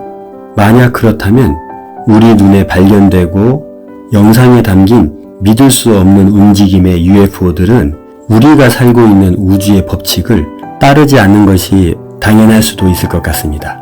우주가 우리에게 주는 상상력의 힘은 정말 대단한 것 같습니다. 어쨌든 칼 세이건은 거기까지 생각을 끌고 가진 않습니다. 우리가 존재하고 있는 우주 안에서 외계 생명체가 있을 것이라는 기대감을 가지고 이야기를 전개해 나가고 있습니다. 우주에 있는 지적 생명체들이 동일한 물질로 형성된다면 서로가 우주의 공간을 직접 이동하는 것은 쉽지 않은 일이 됩니다. 그러면 어떤 방법으로 서로 소통할 수 있을까요? 소통을 하기 위해서는 신속하게 전하고자 하는 메시지를 보낼 수 있어야 하며 그 방법은 간단해야 합니다. 그것이 바로 전파 천문학입니다. 외계의 한 행성에 백과사전에 실린 모든 정보를 전송하는데 몇 주면 가능하다고 합니다. 게다가 전파는 빛의 속도로 공간을 이동하며 별과 별 사이에 흩어져 있는 성간 물질에 흡수되거나 산란되지도 않기에 현재로서는 최고의 선택입니다. 우리와 교신할 수 있는 외계 문명이 어디에 있는지 그 위치만 정확하게 안다면 그들과 교신이 가능한 상황입니다. 소통할 수 있는 기술이 있기에 더욱 간절해지는 것 같습니다. 이제 우주에서 우리와 전파를 통해서 통화가 가능한 누군가를 찾는 것이 가장 급선무이고 중요한 일이 되었습니다. 우리 은하에만 수천억 개의 별들이 있는데 그 중에서 지적 생명체가 존재할 수 있는 행성이 얼마나 될까요? 아직 소통할 수 있는 외계 생명체를 발견하지 못했기 때문에 그 가능성을 칼 세이건이 따져보고자 합니다. 지구의 생명체들이 극적인 우연의 연속으로 탄생했다 하더라도 우주의 별들과 행성들의 숫자는 이런 우연을 무색하게 만들 만큼 많이 있습니다. 그래서 그 수를 추정해보기 위해 코넬 대학교 프랭크 드레이크 교수는 경우의 수를 곱해서 시도해보았습니다. 우선 은하수 은하 안에 있는 별의 총수의 개수를 추측해보고 행성들을 동반할 수 있는 별의 비율을 계산하고 다음으로 생명이 서식할 수 있는 조건을 갖출 수 있는 행성의 개수를 추측해봅니다. 여기까지의 숫자를 대입하는 데에는 비교적 오차의 범위가 크지 않게끔 계산할 수 있는데 문제는 이 다음부터 대입해야 되는 수를 추론하는 문제입니다. 생명이 탄생할 수 있는 확률값과 생명체가 지적 능력을 갖추며 진화할 수 있는 확률에 대한 값을 구하는 데에는 우리의 지식이 너무나 심각하게 미미합니다. 왜냐하면 이것은 실험해 볼 수 있는 수준의 것이 아니고 우리 인간이라고 하는 단 하나의 사례만을 경험하고 있는데 인간이 어떻게 탄생했고 어떻게 진화해 왔으며 지금에 이르렀는지에 대한 것도 추측에 불과하기 때문입니다.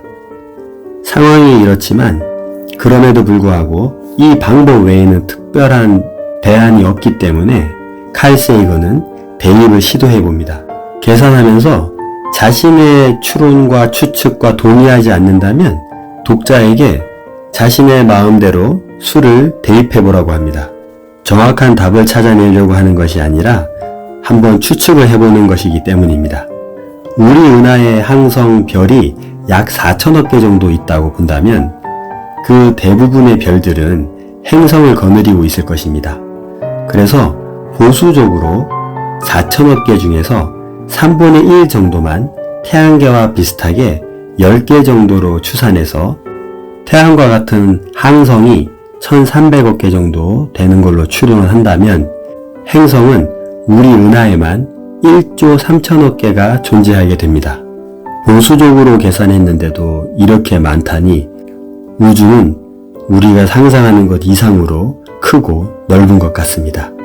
1조 3천억 개의 행성들 중에서 생명이 존재할 수 있는 조건의 행성의 개수를 계산해내야 하는데 이것마저도 보수적으로 대입합니다. 태양계에는 지구를 포함해서 2개나 4개 정도 생명체가 서식할 수 있다고 판단하고 있습니다. 그래서 2개 정도씩만 있을 것이라고 계산해 넣겠습니다. 그러면 생명체가 존재할 수 있는 행성의 개수가 우리 은하에 3천억 개 정도로 추산됩니다. 이제부터 대입해야 될 숫자는 추정하기 어려운 것들이지만 최대한 노력해서 추측해 보겠습니다. 생명체가 존재할 수 있는 조건의 행성에서 생명체가 탄생할 확률, 자기 복제를 하면서 진화할 수 있는 확률의 값에 칼 세이건은 3분의 1 정도는 되지 않을까 생각합니다. 이마저도 칼 세이건은 상당히 보수적으로 생각했다고 여기고 있습니다. 왜냐하면 생명체가 살 수 있는 조건이 갖추어진 곳에서 생명이 탄생하지 않기가 더 어렵기 때문입니다.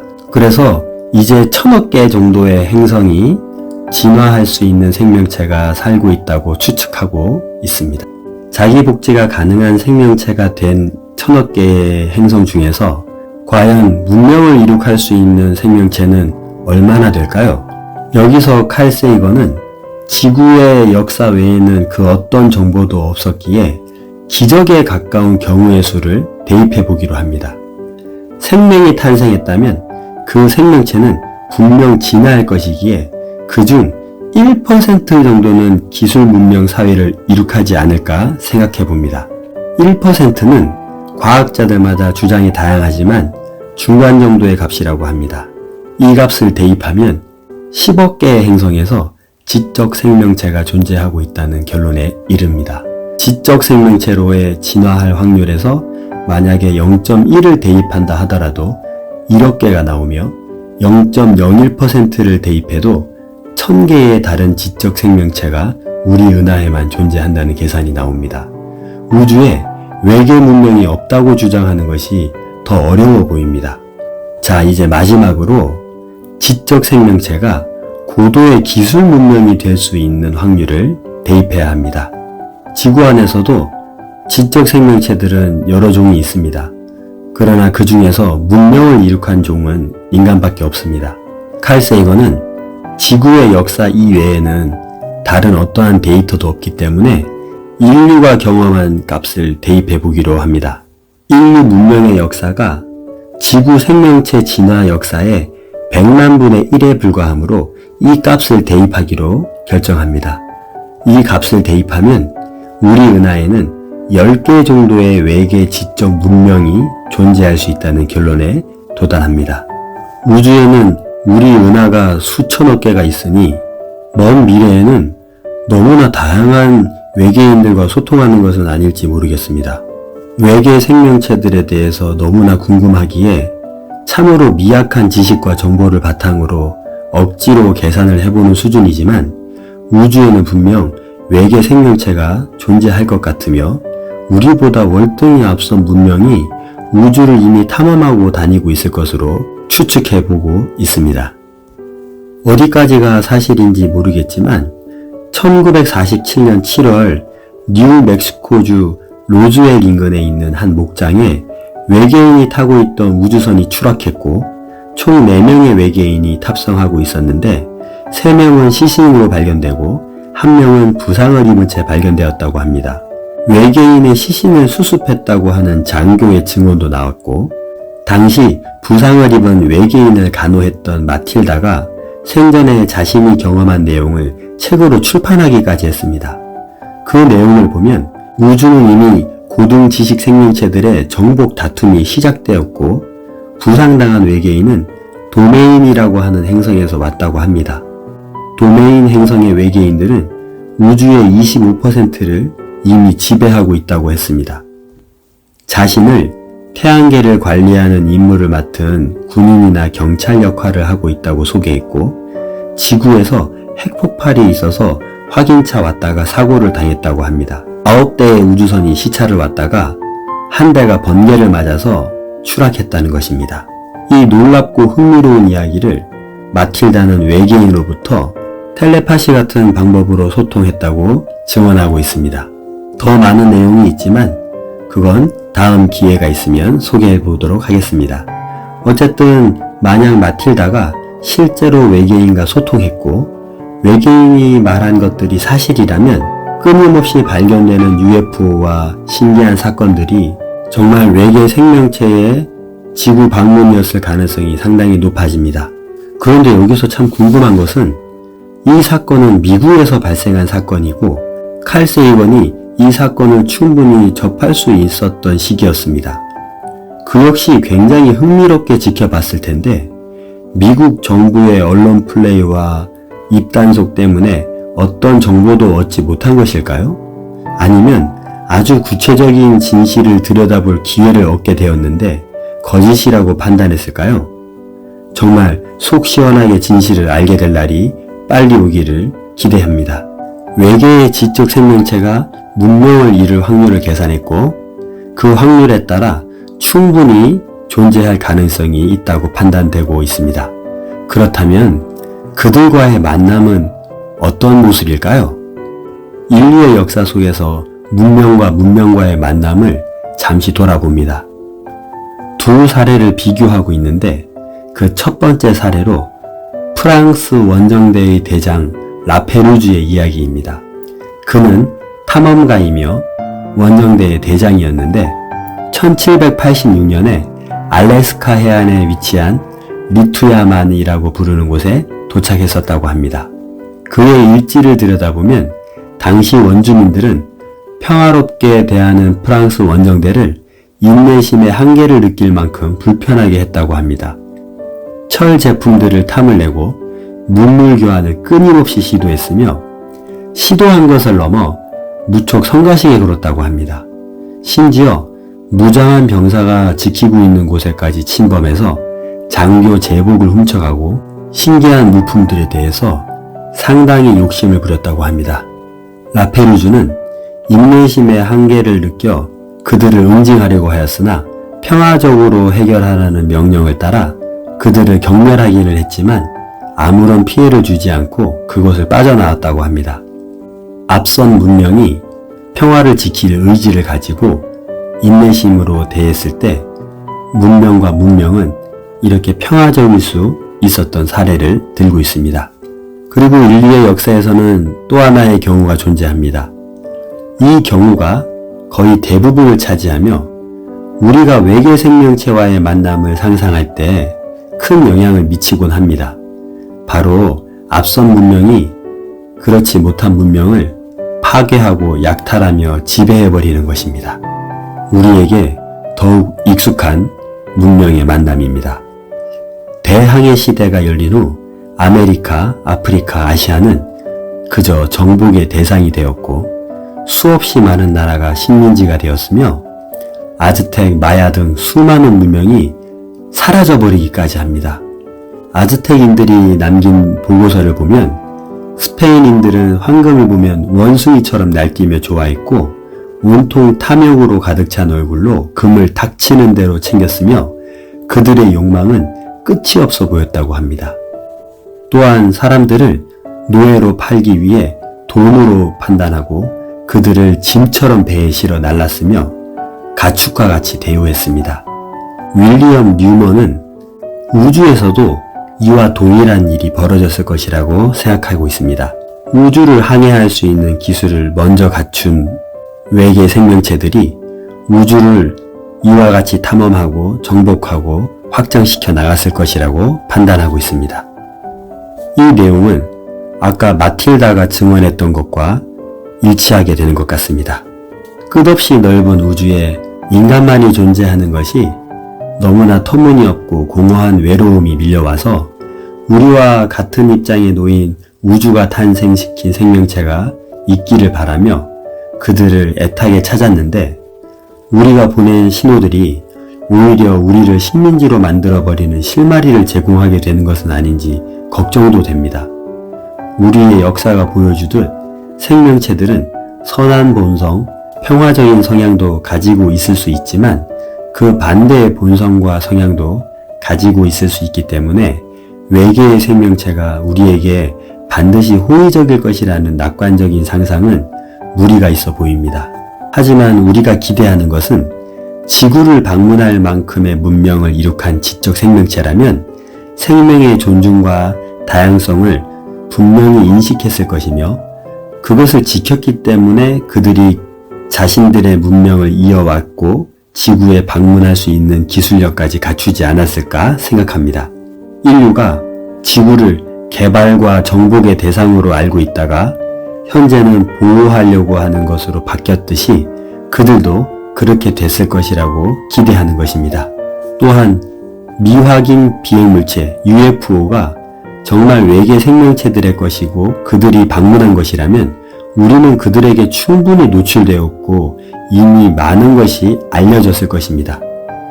그런데 아직은 지구가 파괴되거나 정복되거나 식민지화되어 있지 않기 때문에 이런 기대를 더 크게 가질 수 있게 되는 것 같습니다.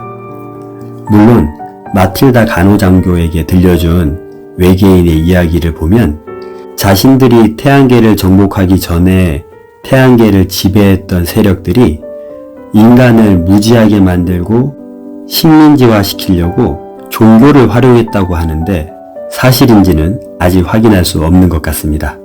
부디 선한 외계 생명체와 평화로운 조우가 있기를 간절히 기대해 봅니다.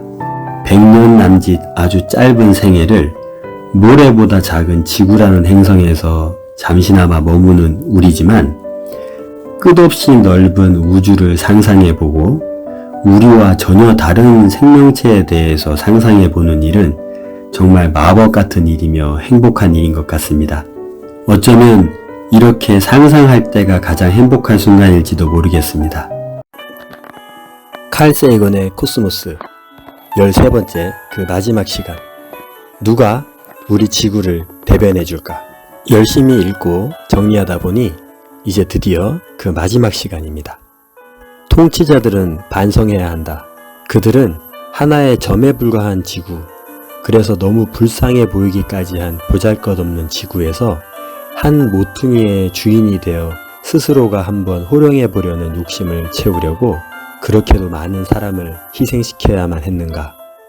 크리스티안 하이헌스 1990년 천상계의 발견에서 17세기의 하이헌스는 이런 글을 썼다니 참으로 놀랍습니다. 그리고 이 글은 지금도 유효합니다. 전쟁은 끊임없이 있어 왔고 지금도 여전히 전쟁 중입니다. 지구에서 전쟁이 멈춘 시기를 찾는 것이 오히려 어려울 만큼 인류는 서로를 죽이고 죽였습니다. 협력과 화합으로 지구가 하나 되는 날을 볼 수 있을까요? 인류는 지난 100만 년 동안 자신이 사는 지역 이외에 또 다른 세상이 있다는 것을 전혀 알지 못한 채 살아왔습니다. 이것을 안 것은 전체 인류 시대를 비교해 보았을 때 0.1%에 불과한 찰나의 시간 전입니다. 이제서야 겨우 우리는 우리가 우주의 중심이 아니며 인간이 우주의 목적일 수도 없다는 사실을 보게 되었습니다. 하지만 여전히 수십억 명의 종교인들은 인간을 위해 신이 우주를 창조했으며 인간이 우주의 중심이라고 믿고 있습니다. 아직도 여전히 우주와 우리가 처한 상황들을 용기 내어 솔직하게 보려고 하지 않습니다. 물론 그 누구도 우주의 시작, 우주의 바깥, 우주 이전의 세계, 신의 존재에 대해선 알 수 없지만 인간의 노력으로 밝혀낸 우주를 진실되게 마주할 용기를 내야 할 것 같습니다. 1조 개의 별들, 1000조 개의 행성들이 모인 은하가 다시 1조 개보다 많이 있는 광활한 우주에 소금알갱이보다 초라한 모습으로 태양을 돌고 있는 지구에 우리가 살고 있습니다. 이것을 아무리 강조해도 우리는 우리 시야에 보이는 세상이 전부라고 생각하며 하루를 살아갑니다. 우리는 우주 탄생 이후 별이 폭발한 후에 남은 재들에 의해서 탄생된 존재이며 우주에서 진화 과정을 통해 탄생한 존재이기에 우주 탐험은 인류의 정체성을 찾기 위한 위대한 여정입니다. 인류의 미래는 지구 환경의 변화보다 인간의 결정에 달려 있다고 해도 과언이 아닌 세상을 살아가고 있습니다. 우리 스스로가 우리를 우주에 대변해야 합니다. 그 누구도 이 일을 대신해 줄 수 없습니다. 바다에서 태어난 생명이 땅으로 진출한 순간만큼이나 중요한 순간을 살아가고 있습니다.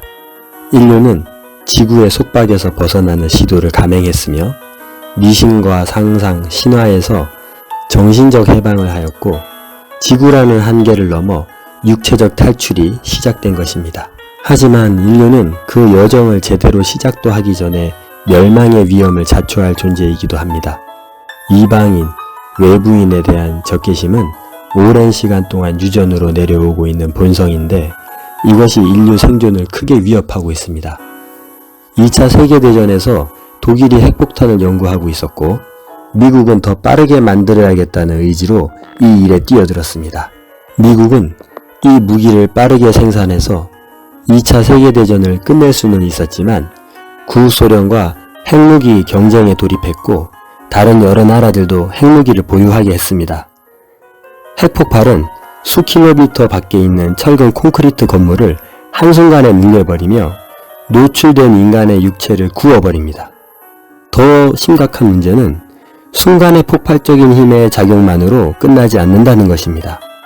방사능은 악성 종양과 기형, 피부암 등을 유발하여 재앙을 선사하며 모든 동식물들을 파괴해버립니다. 세슘 137, 스트론튬 90은 자연 소멸하는데 1세기는 좋게 걸립니다. 리처드슨은 전쟁의 발생 요인을 찾고 전쟁 주기를 연구했습니다. 대량 학살의 전쟁과 개인 살인 사건이 동일한 성격의 현상이라는 것도 발견하게 됩니다. 지구에서는 대략 5분마다 한 번씩 살인 사건이 벌어지고 있으며 전쟁은 희생자의 수가 적을수록 자주 일어났으며 희생자의 수가 많은 전쟁은 회복할 시간이 길어서인지 그 주기가 길었다고 합니다. 과거의 역사를 통해 미래를 알 수 있듯 그렇다면 전쟁은 앞으로도 끊이지 않을 것이며 언젠가는 핵전쟁이 현실이 될 수도 있지 않을까요? 지금도 예상하지 못한 전쟁이 진행 중이며 언제 끝나게 될지 모른 채 전쟁 소식이 매일 뉴스에 전해지고 있습니다. 그리고 현재 전쟁 중인 상황에서 핵무기 사용에 대한 긴장감은 전쟁 당사자들 뿐만 아니라 전 인류를 고민에 빠뜨렸습니다. 인류가 인질이 된 시대를 살아가고 있는 것입니다. 칼 세이건은 이렇게 된 원인을 인간이 핵을 통해 서로를 전쟁을 하지 못하게 만들 수 있다는 착각을 지적합니다.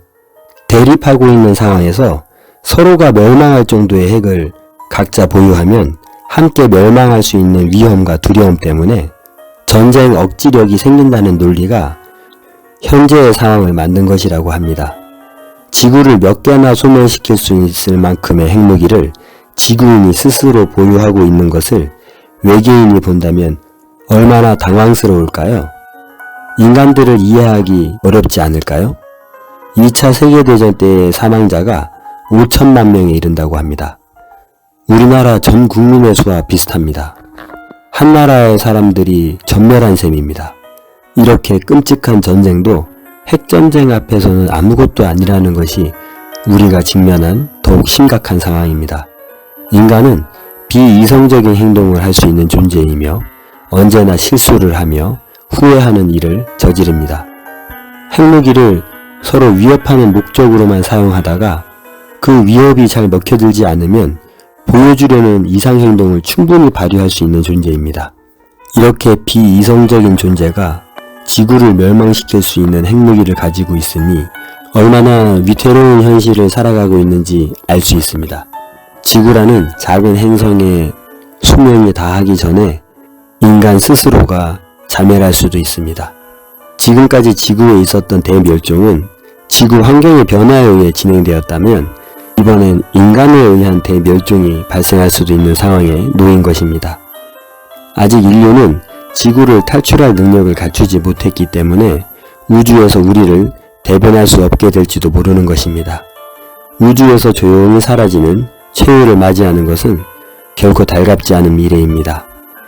우리는 핵전쟁을 한 번도 경험한 적이 없기에 일어나지 않을 것이라는 확신은 오히려 더 위험한 생각일 수 있습니다. 전쟁을 멈추고 평화롭게 살 수는 없을까요? 인간은 왜 스스로가 파멸할 수도 있다는 것을 알면서도 그 위험을 감수할까요? 정말 해결책은 없을까요? 사람을 죽이고 싶을 정도의 격렬한 분노는 파충류로부터 전해오는 유전자에서 발생하는 현상이라고 합니다. 그리고 외부인과의 접촉이 없거나 소통이 없는 사람들에게 나타나는 현상이라고 합니다.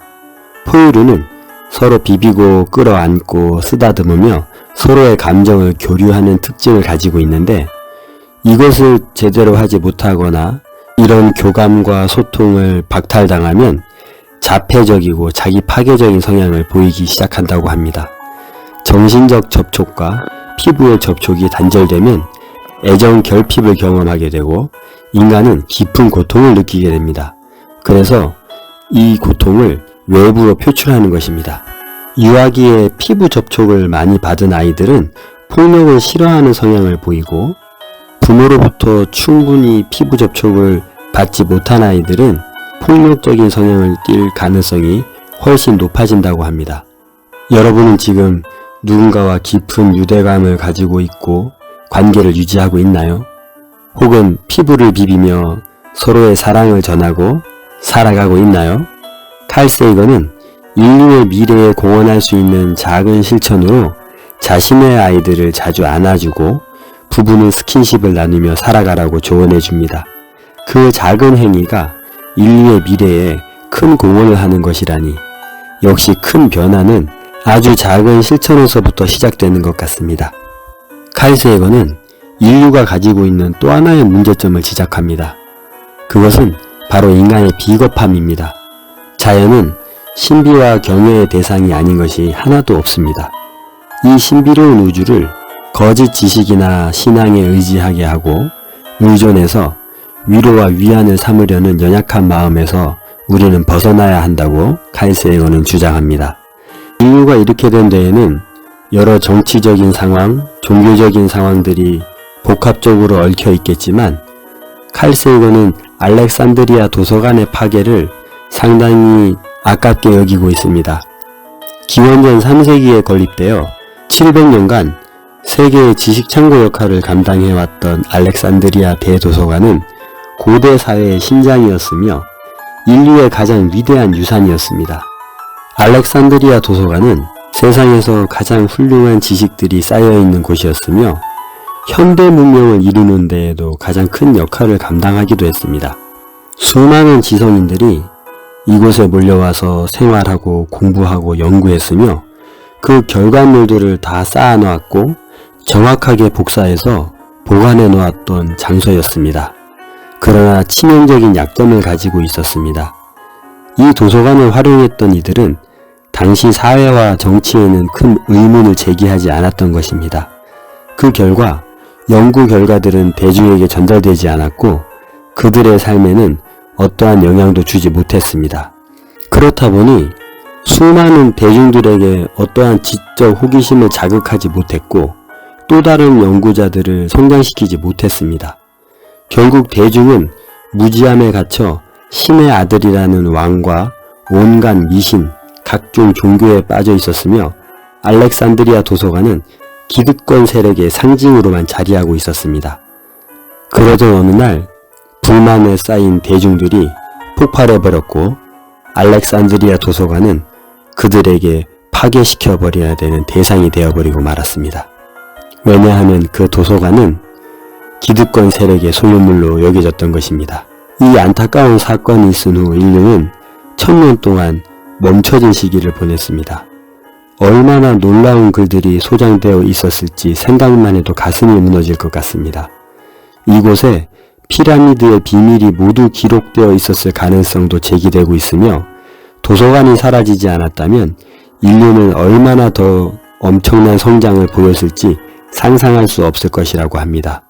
지금 현재까지 쌓아온 지식들이 한순간에 사라진다고 상상해 보십시오. 인류 문명은 얼마나 퇴보할까요? 그리고 인류를 감동시키고 살아갈 희망을 주는 수많은 예술작품들을 어떻게 다시 탄생시킬 수 있겠습니까?